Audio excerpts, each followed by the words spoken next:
A parede de escudos foi rompida e milhares de saxões entravam. Suas espadas e lanças estavam manchadas de sangue viking. Um homem qualquer teria fugido. Mas o rei Haroldo Hardrada não era um homem inferior. Mesmo aos 50 anos, coberto de cicatrizes de uma vida inteira de batalhas, ele permanecia imóvel, com quase 2 metros de altura, um verdadeiro pilar de força, espada em punho e músculos tensionados. A história o chama de o último viking. Ele foi o mais aterrorizante gênio militar da Europa. Mas neste momento ele estava perdendo. O senhor da guerra invicto marchou com 5.000 guerreiros de elite direto para uma emboscada. 300 navios vikings navegaram para a Inglaterra, mas apenas 24 voltariam. Foi assim que, em uma única tarde encharcada de lama, o rei Haroldo Hardrada destruiu permanentemente a era viking. Um guerreiro não poderia pedir um começo mais dramático do que a Batalha de Stiklestad, em 1030 d.C. O rei Olavo II da Noruega liderou suas forças contra os lealistas do rei Canuto, o Grande. Durante a batalha, um eclipse solar total mergulhou os guerreiros em escuridão ao meio-dia.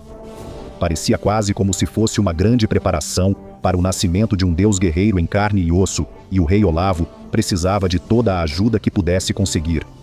Ele enfrentava 14.000 homens com apenas 6.000 em seu exército. Entre eles estava o adolescente Harald Sigurdsson, que ainda não tinha seu título mais famoso. Ele era o meio-irmão mais novo do rei Olaf, mas pequeno era a palavra errada aqui. Harald já era mais alto que a maioria dos homens e tinha porte de boi. Ele demonstrou tanta força que conseguiu convencer o rei Olaf a deixá-lo lutar, e eles também tinham um bom motivo para lutar. O dinamarquês Canuto havia exilado o rei Olaf e Harald de sua terra natal ancestral, a Noruega, quando subiu ao trono. Juntos eles juraram matar Canuto e restaurar a grandeza de sua família. Harald lutava tão naturalmente quanto outros respiravam. Sua força permitia matar soldados no campo de batalha com seu machado dinamarquês. Sentia prazer ao ver o sangue deles espirrar em seu rosto jovem ao assassiná-los. Por mais grandioso guerreiro que fosse, Harald não podia superar a vantagem numérica das forças de Canuto. Harald estava em desvantagem, cercado e ferido gravemente. Seu meio-irmão Olaf foi brutalmente morto pelas tropas que avançavam. Com o exército desmoronando ao seu redor e o sonho de retomar a Noruega se desfazendo, Harald só pôde fugir. Foi uma experiência humilhante e aterrorizante para um príncipe criado na cultura viking, que valorizava batalhas e masculinidade. Sem a ajuda de seu amigo de família, Runvald Brusasson, futuro conde de Orkney, a história de Harald teria acabado com a de Olaf. Runvald levou Harald à noite para uma fazenda no leste da Noruega, onde aliados cuidaram dele por 1 mês até sua recuperação. Durante esse período doloroso, em que Harald poderia facilmente ter morrido de seus ferimentos, seus pensamentos eram assombrados por uma ferida que ia muito além do que foi feito à sua carne. Eu decepcionei meu irmão. Eu decepcionei minha nação, meus ancestrais. Eu não fui forte o suficiente. Quando se recuperou o bastante para se mover, exilou-se na Suécia, seguindo para o norte pelas perigosas montanhas. Estava abatido, mas não derrotado. Agora ele já conhecia a batalha e não esquecia esse gosto. Um dia ele voltaria para a Noruega, e quando isso acontecesse, seria um dos maiores guerreiros que uma nação de guerreiros já conheceu. Nessa época, Harald já começava a se assemelhar ao legado com o qual um dia se tornaria sinônimo, um viking feroz cuja habilidade em batalha faria o próprio Odin se orgulhar. Ele ficou um tempo com aliados na Rus de Kiev, descendentes de vikings e conhecidos como excelentes lutadores. Ele foi nomeado general das forças da Rus do Grão-Príncipe Yaroslav, cuja filha Harald depois se casaria. O Grão-Príncipe o fez ajudar a liderar a campanha contra os poloneses. Antes mesmo de completar 20 anos, Harald já havia provado ser não apenas um guerreiro excepcional, mas também um excelente líder e estrategista. Seus feitos nos campos de batalha da Polônia eram assustadores. Ele entrava no estado berserker dos vikings, parecendo possuído por um demônio sedento de sangue, capaz de atravessar hordas como se não fossem nada. Ele fez as forças polonesas recuarem até o coração de suas terras, massacrou milhares e foi elogiado pelo Grão-Príncipe. Haroldo também participou das sangrentas guerras do príncipe contra o povo Shude da Estônia e os nômades Pechenegs, onde massacrou muitos outros. E no verdadeiro estilo viking, por onde passava, ele saqueava e pilhava à vontade. Ver do que ele era capaz o tornava quase como um deus entre suas tropas, um bando de guerra de 500 mercenários de elite que seguiriam Haroldo até os portões do inferno. Eles aprimoraram suas habilidades e reputação. Antes de voltar às terras natais para buscar justiça ancestral, precisavam construir fortuna. E no século XI, não havia lugar melhor para ficar rico do que Constantinopla, a sede do Império Bizantino, que antes era o lado oriental do agora extinto Império Romano. Quando chegaram à corte do imperador Miguel IV, eles eram a força de combate mais temida de toda a Europa. Suas chances de sobreviver seriam maiores se o ceifador se aliasse aos inimigos do que com a chegada de Haroldo e seus homens. O imperador logo os integrou à guarda Vareg, tropas nórdicas de elite contratadas como forças pessoais dos imperadores bizantinos, e Haroldo rapidamente conquistou seu alto salário.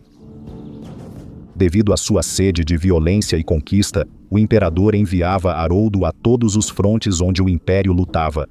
Em 1035 ele liderou a campanha na Ásia Menor, onde foi encarregado de reprimir uma revolta de piratas árabes. Haroldo liderou operações no território inimigo, massacrando milhares de árabes e capturando mais de 80 fortalezas. Onde o imperador mandava Haroldo e suas tropas, um rastro imparável de morte e destruição o seguia. Haroldo provaria isso novamente em 1041 durante a Batalha de Ostrovo, na Bulgária. Pedro Deliano, um búlgaro nativo cansado de ver seu povo vivendo sob o jugo imperial, liderou uma revolta e se declarou rei da Bulgária.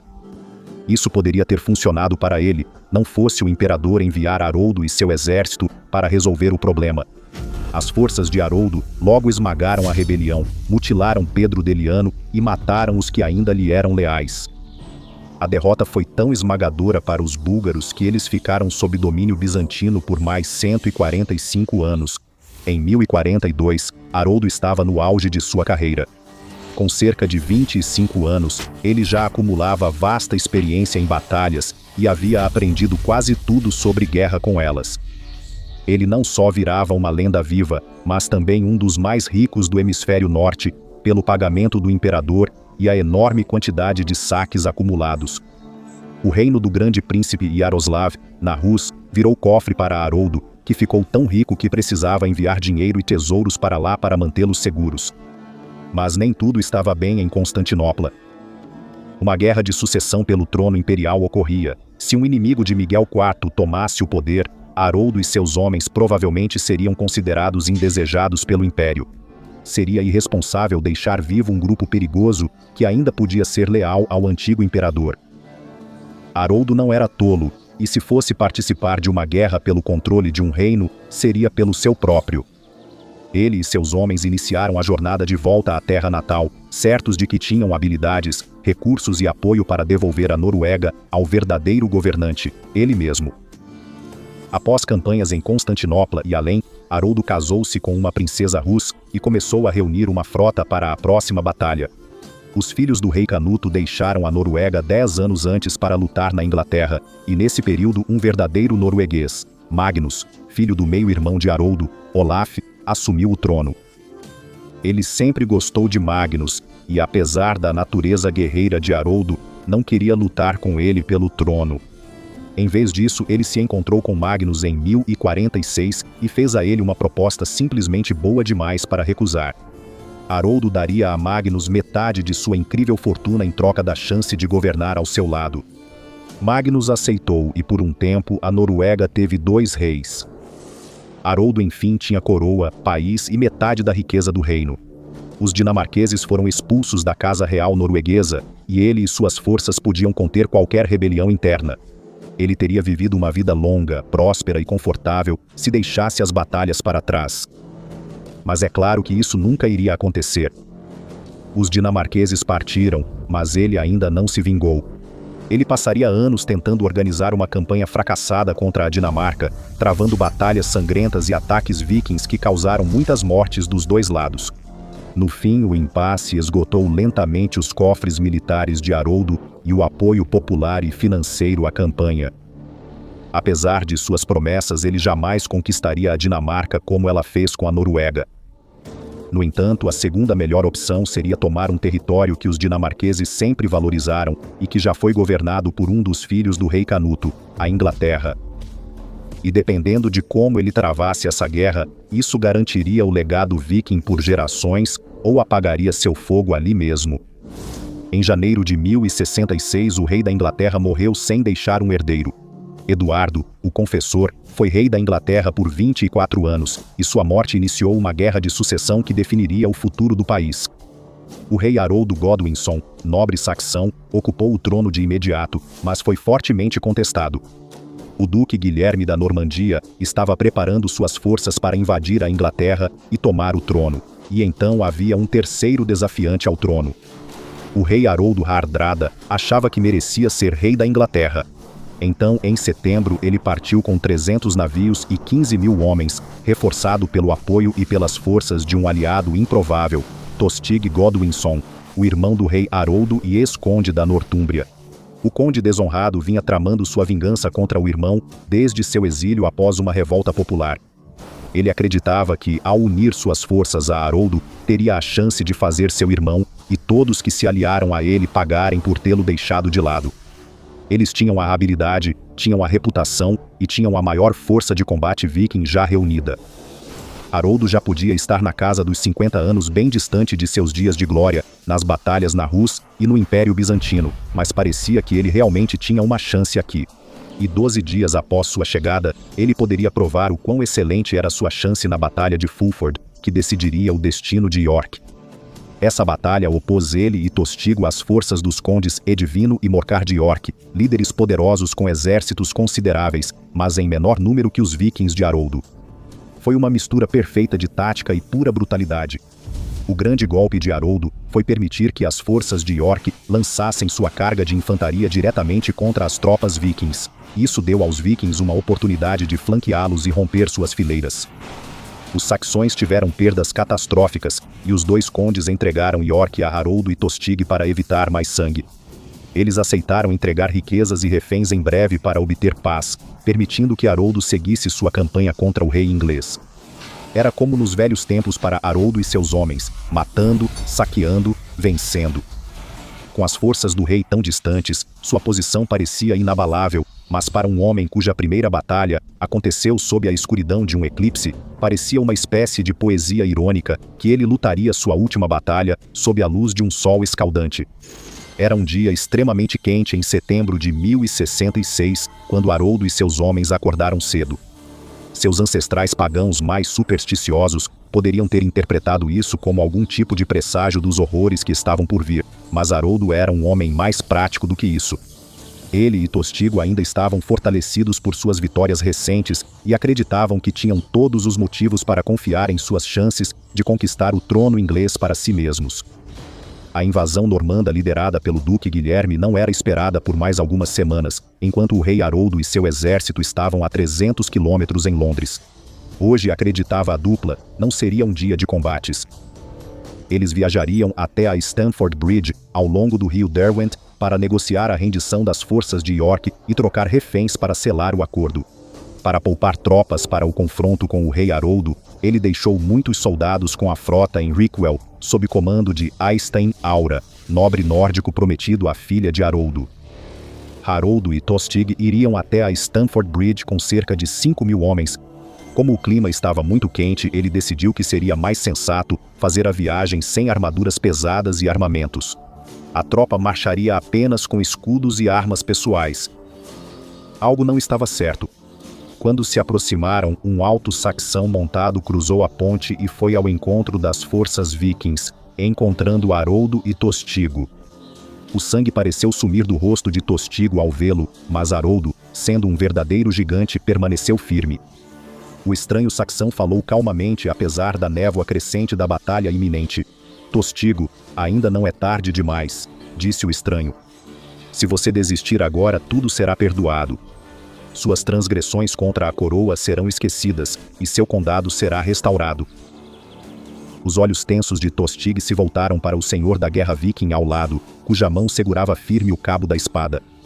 Tostig perguntou, e o que o rei Haroldo receberia por aceitar tais termos? O cavaleiro olhou para Haroldo com desdém, como se visse um rato na despensa. Sem hesitar, ele respondeu: o norueguês receberá 7 pés de terra, ou até mais se precisar, já que ele é mais alto do que a maioria dos homens. Isso fez Haroldo rir, surpreso e com respeito genuíno. Considerando que os vikings valorizavam força, coragem e bravura no campo de batalha, a ousadia desse emissário dos saxões era algo que ele admirava. Eles recusaram a proposta do cavaleiro, que voltou a cavalgar pela ponte em silêncio. Tostig seguia quieto e pálido como se visse um fantasma. Quem era aquele tolo corajoso? Harold perguntou a Tostig. Tostig engoliu em seco e respondeu: esse era meu irmão, Rei Harold. Por um instante Harold sentiu algo que não sentia desde sua retirada do campo de batalha em Stiklestad, aos 15 anos. Foi uma pontada de nervosismo. O breve encontro mostrou que ele não enfrentava só uma armadura vazia. Uma das principais armas em seu arsenal sempre foi incutir medo no coração de seus oponentes, mas agora, no Rei Haroldo, ele via um homem sem medo. Se houvesse confronto, será que Haroldo e seus homens venceriam só com habilidade? Sem aviso, 15.000 soldados saxões surgiram em frenesi de batalha do outro lado da ponte. Os olhos de Haroldo se arregalaram. O Rei Haroldo e seus homens estavam a quase 320 quilômetros de distância. Como poderiam ter feito essa viagem em só 4 dias? Mas eles conseguiram. Talvez Haroldo, mais jovem, fosse mais astuto e menos arrogante, e enviasse batedores para verificar se havia uma emboscada.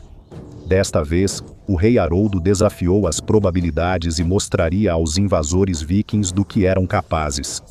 As forças de Haroldo já tinham sido divididas 2 vezes, entre aqui e Rickel, e depois na ponte. A maior parte do exército estava a leste do rio Derwent, diante das forças saxãs, enquanto um pequeno grupo ficou preso a oeste, tornando-se alvo fácil para os saxões que avançavam, prontos para manchar armas de sangue. Mas mesmo aqui em menor número e em desvantagem, os vikings tinham um trunfo ao seu lado: pura sede de sangue.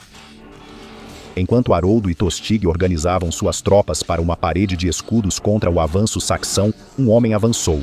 Um homem cujo nome se perdeu na história, mas cujo feito na Batalha de Stamford Bridge ainda é lembrado quase 1000 anos depois de ter acontecido. Um homem enorme, mais alto que Haroldo, vestia cota de malha e empunhava um machado dinamarquês que já tirou centenas de vidas. Um verdadeiro berserker. Quando a primeira onda de tropas saxãs avançou sobre a ponte, ele rugiu de fúria e entrou em estado de berserker. O balanço do seu machado parecia simplesmente ignorar a armadura que seus oponentes usavam, cortando, rachando couro, partindo malha, rasgando carne e quebrando ossos. Logo, gritos tomaram o ar e sangue escorria pelas laterais da ponte para o Derwent. Enquanto o berserker sem nome decepava membros e esmagava cabeças, atravessando elmos de ferro como se fossem cascas de ovo, os saxões se surpreenderam com a ferocidade desse soldado, que em sua fúria maníaca teria matado sozinho 40 saxões. Durante esse tempo, Haroldo formou com sucesso uma parede de escudos do outro lado da ponte, dando aos seus homens alguma chance de lutar. Um dos homens mais rápidos foi enviado às pressas a Rickel para buscar reforços e tentar virar o jogo. Mesmo com reforços, continuariam em menor número que as tropas do Rei Haroldo. Mas como o berserker na ponte mostrava no combate, muitas vezes não importava a quantidade de homens, mas sim a luta dentro deles. O medo causado nas tropas saxãs permitiu que os vikings restantes, presos a oeste da ponte, corressem e se reunissem ao grupo principal. Agora tinham chance de lutar. Na hierarquia da batalha, a astúcia geralmente supera a força. O Rei Haroldo percebeu que a ponte dava ao berserker vantagem tática. Como os 300 espartanos nas Termópilas, a ponte criava um estrangulamento que forçava os saxões a enfrentar o berserker em grupos menores, favorecendo sua força bruta. Se continuasse enviando tropas, estaria praticamente forçando-as ao moedor de carne. Enquanto o berserker, cego de fúria, os nórdicos tentavam firmar fileiras, o Rei Haroldo tentou virar o jogo. Um de seus homens entrou em um barril no rio Derwent e flutuou carregando uma lança longa. Debaixo da ponte ele enfiou a lança para cima, perfurando-a e atingindo a cota de malha do berserker. Seus intestinos se espalharam na ponte enquanto os soldados saxões o esquartejavam e as tropas avançavam para a parede de escudos viking. O confronto final já havia começado. O rei Haroldo não temia a parede de escudos viking e mostrou a mesma coragem ao enfrentar Haroldo e Tostig sozinho. O exército saxão avançou pela ponte e travou seus escudos com os vikings. Duas forças com milhares de homens se empurravam. Era inevitável que a parede de escudos não resistisse por muito tempo. E não durou. Após uma luta que exigiu tudo de ambos os lados, a parede de escudos quebrou, e os dois exércitos se misturaram numa guerra total e sangrenta. Os saxões, em milhares, passavam pelas brechas na parede de escudos para flanquear os vikings, enquanto os reforços de Hrykel podiam estar a horas de distância. Lanças, espadas, machados e flechas perfuravam a carne. Sangue escuro se infiltrava na lama enquanto milhares de botas de couro a reviravam. E em meio a tudo isso, Haroldo, ofegante, via suas ambições de conquistar as ilhas britânicas desmoronarem em pilhas sangrentas ao redor. Ele encheu os pulmões de ar e bradou: "Derrubem-nos! Derrubem todos, até o último homem!" Ele sacou a espada do talabarte e rugiu, séculos de linhagem viking fluindo nele, seu corpo canalizando a sede de sangue ancestral. Ele entrou em transe berserker, seus olhos vidrados e os punhos ensanguentados apertando o cabo de sua lâmina ancestral. Esses saxões ao redor dele não eram soldados, eles eram carne, e Haroldo era o açougueiro. Ele começou a golpear, e a cada golpe, sua espada provava carne e sangue. Ele cortava gargantas e decepava cabeças, deslizando entre as tropas, quase sem consciência enquanto sua espada partia clavículas, atravessava armaduras, quebrava costelas e destruía corações. Para os saxões, isso não era um homem. Isso era um demônio que saíra do inferno para guerrear contra o próprio Deus. Os saxões tentaram cercá-lo enquanto os outros vikings caíam, mas isso só dava a Harold mais diversão, mais carne para cortar. Entre as forças saxônicas, um arqueiro preparava uma flecha e mirava em Harold. Sua habilidade marcial podia compensar a falta de armadura de perto, mas à distância, isso era uma falha fatal. O arqueiro soltou a flecha que voou reta e certeira até a garganta de Harold, cortando veias e perfurando sua traqueia. O súbito lampejo de dor tirou o governante viking de seu estado de fúria berserker e o trouxe de volta ao corpo, apenas tempo suficiente para testemunhar sua partida. O sangue jorrou de sua garganta ferida, e a força de Harold o abandonou, fazendo com que ele desabasse na lama. Ele morreu olhando para o céu e vendo o mundo escurecer. Ele nunca gritou nem uma vez. Tostig ficou e recusou-se a se render, mas não era metade do guerreiro que Harold e foi morto pelos saxões. Mesmo com os reforços liderados por Egstan Aura, que chegaram horas após o assassinato do rei, nada adiantou. Egstan caiu no mesmo campo de batalha que Harold. Harold, Tostig e os sonhos de conquista viking da Inglaterra morreram naquela tarde, quando os poucos sobreviventes fugiram. Escoceses e rebeldes ingleses que apoiavam Harold se dispersaram, e os nórdicos fugiram de volta para sua terra pelo mar. 300 navios haviam transportado a força de invasão. Os sobreviventes eram tão poucos que só precisaram de 24 navios para retornar. A taxa de baixas foi de 92%. Os vikings não existiam mais. Mas a história de Haroldo continuava. Haroldo Hardrada pode ter morrido, mas sua última resistência ainda mudou o curso da história. Apenas 3 semanas após sua morte na vila inglesa de Hastings, as tropas do rei Haroldo Godwinson enfrentaram as forças do desafiante, Guilherme o Bastardo, o Duque da Normandia, em uma batalha que decidiria o destino da Inglaterra para sempre. A história muito provavelmente teria sido bem diferente se o rei Haroldo não tivesse exaurido suas tropas na marcha de 4 dias até Stamford Bridge, onde muitos de seus maiores guerreiros caíram diante das espadas nórdicas e machados dinamarqueses. Muitos sobreviventes estavam feridos e exaustos. Guilherme aplicou táticas que orgulhariam Haroldo, fazendo suas forças bretãs fingirem retirada para atrair os ingleses e desorganizá-los na perseguição. A cavalaria normanda flanqueou as forças perseguidoras e massacrou suas tropas em massa.